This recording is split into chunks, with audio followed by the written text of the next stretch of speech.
Mahigit 400 grupo ipinarada ang mga replika ng itim na Nazareno.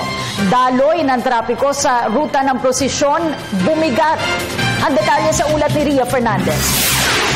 Siksikan at mabigat na daloy ng trapiko ang hatid ng mahigit 400 grupo na sumali sa prosesyon ng mga replika ng itim na Nazareno sa Quiapo, Maynila.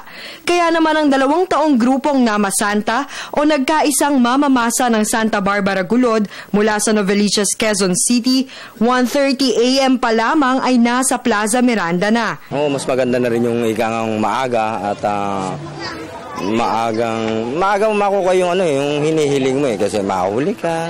Mas maganda na yung una ka talaga. Mula sa Plaza Miranda, ipinarada ang mga replika sa kahabaan ng Quezon Boulevard, Recto, Loyola, Bilibid Viejo, Mendoza, Gonzalo, De Guzman at Hidalgo.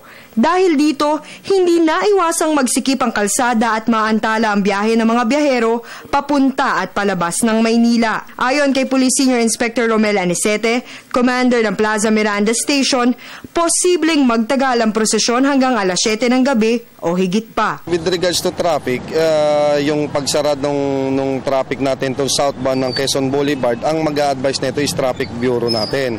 Although may advice na yan, alam ko may advice na siya a day before. Para sa Telebisyon ng Bayan, Ria Fernandez.